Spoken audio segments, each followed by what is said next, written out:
এদিকে রাখো, এখানে রাখো।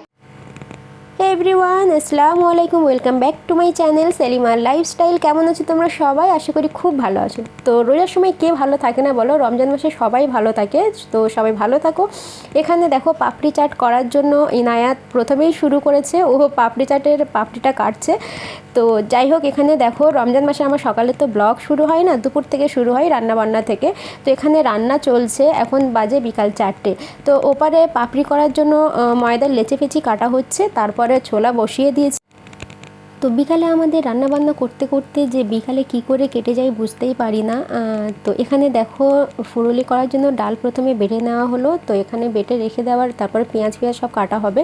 এক এক করে সমস্ত রান্না চলে, সবাই মিলে হাতাহাতি করা হয়। এনায়েত তো এখানে এই সব করতে থাকছে আর বিরক্ত করছে, কাউকে করতে দেবে না, ও নিজেই করবে। পাপড়ি চাট করার জন্য ময়দাটা মাখিয়ে নিয়ে তারপরে এভাবে ছোটো ছোটো করে কেটে নেওয়া হচ্ছে যাতে ফ্রাই করা হয়। এখানে স্যালাড কাটা হয়ে গেছে দেখো। আর এখানে যেটা দেখতে পাচ্ছ এটা পাপড়ি চাটই হবে, তবে এর শেপটা হবে যেটা ঝুড়ির যে শেপ হয় সেটাই। তো ওই জন্যে এখানে দেখো পেয়ালার মধ্যে একটু তেল লাগিয়ে দিয়েছে। তারপরে দেখো পাতলা পাতলা স্লাইস কেটে একটার পর একটা এইভাবে সাজাতে হচ্ছে। এটা আমার ননদি করছে এখানে। তো দেখো কিভাবে করে আর কিভাবে শেপটা বের হয় তেলে ছাড়লে। তো এদিকে তো ওটা হচ্ছে, তারপরে দেখো এখানে আমার ছোলা রান্না হয়ে গেছে। এখানে স্যালাড কাটা সম্পূর্ণ কমপ্লিট, নুনটা পরে দেবো যখন খাবো।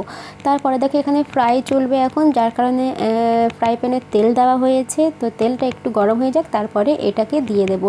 তো দেখো হালকা হাতে ধরে এটাকে ছেড়ে দাও, এটা যখনই হয়ে যাবে তখন পেয়ালাটা আপনা আপ ছেড়ে যাবে।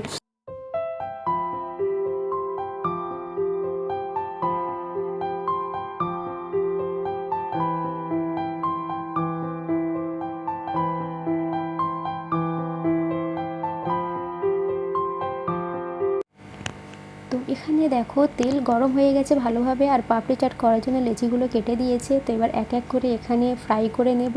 পাপড়ি চাটের পাপড়িগুলো একটু লাল লাল মোচমোচে হবে, তবে দেখতে খেতেও ভালো লাগে, দেখতেও ভালো লাগে। তো এখানে একটু হালকা লাল লাল করে ভালোভাবে ভেজে নেব।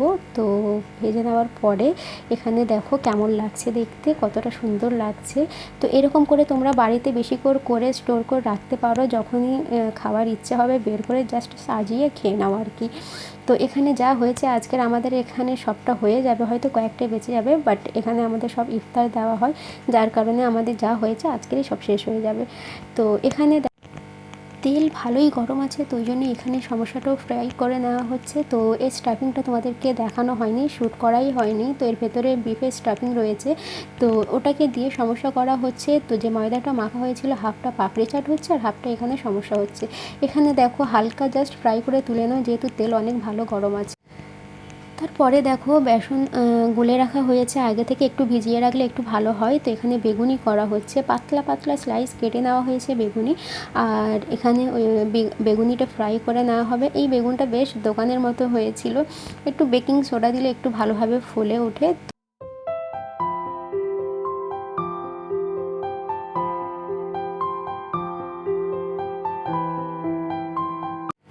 তো লাস্টে যেটা কাজ ছিল সেটা হচ্ছে ফুরুলি ফ্রাই করা। এখানে ফুরুলিটা ফ্রাই করা হচ্ছে, আর এটা হলে হয়ে যাবে। তারপর পাপড়ি চাটটা ডেকোরেশন করতে হবে। এখানে দেখো এক এক করে যা রেডি হচ্ছে সব সাইড করে রাখা হচ্ছে।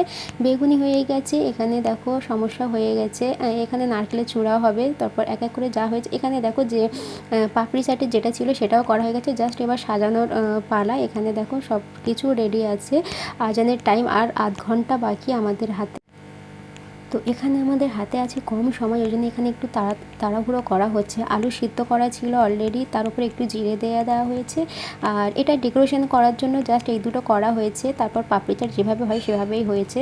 একটু পেঁয়াজ কুচি, তারপরে পাপড়ি যেটা ছিল সেটাকে একটু ভেঙে একটু দই, তারপর একটু ধনেপাতার চাটনি উপর থেকে একটু দিয়ে দিলাম। তো এটা দুটো হয়েছে জাস্ট একটু ভিডিও করার জন্য, তোমাদেরকে দেখানোর জন্য। এটা সবার জন্য হয়নি, এটা দু পিসই করা হয়েছে।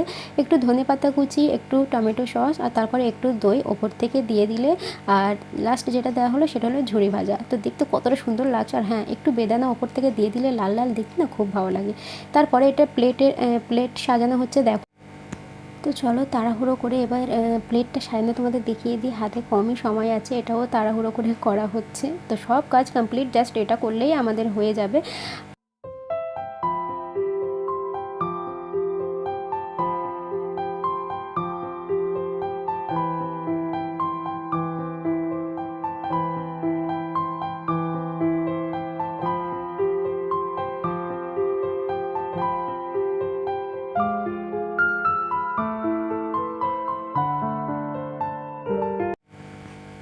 তো সব কমপ্লিট হয়ে গেছে, দেখো এখানে কতটা সুন্দর লাগছে দেখতে। আশা করি তোমাদের ভালো লেগেছে। তো এখানে ইফতার পুরোটা লাগানো হয়ে গেছে। তো এবার এক এক করে সব বসছে, সবাই চলে এসছে। তো এখানে কমপ্লিট হয়ে গেছে। ইনায়েতে দুষ্টুমিতে চলছে। আর পাপড়ি চাটটা কেমন লাগে প্লিজ কমেন্ট করে জানাবে। আর আমার রমজান মাসের ভিডিও কেমন লাগছে প্লিজ কমেন্ট করতে।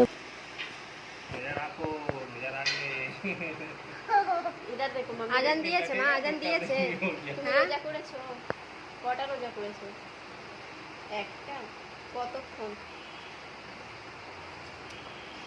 তোমাকে ভালো খেতে ভালো লাগে, নামাজ পড়তে ভালো লাগে?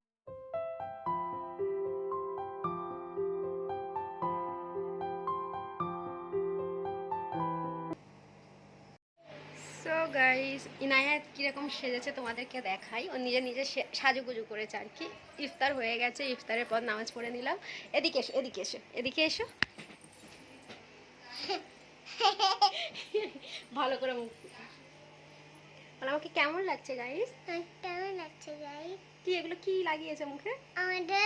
আমার গায়ে পোকা ধরেছে। আমি চিনি বসে বসে খেয়েছিলাম না। চিনি খেয়ে পোকা ধরেছে? তা পোকা কি ব্ল্যাক কালার হয়?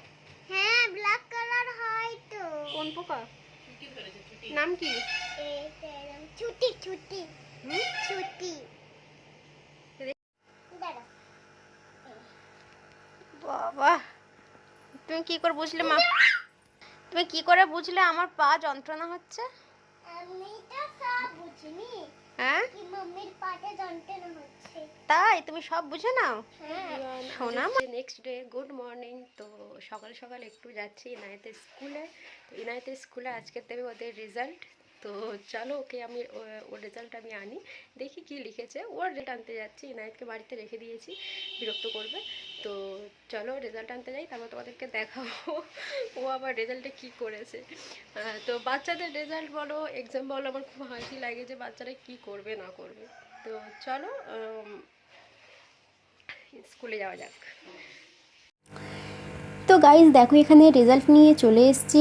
আর ইনায়েত নার্সারিতে পড়ে, এলকেজিতে উঠবে। আর বাচ্চাদের জন্য রেজাল্টটাও কতটা কিউট করেছে। 88% নাম্বার তুলেছে আমার বাচ্চা। তো যাই হোক, অনেকটাই শিখে গেছে, আগে লিখতে পারতো না। স্কুলে একটু বোকামো করে, স্কুলে অতটা করতে চায় না নাকি, বাট বাড়ি তো সবটাই করে। আর আশা করি আরও ভালো করবে ভবিষ্যৎ। তো চলো ভিডিওটা আর বড় করবো না, এখানে এন্ড করব। রমজান মাসে কোনো একটা ব্লগ নিয়ে আবার তোমাদের সাথে দেখা হবে। সো ভালো থেকো, আল্লাহ হাফিজ।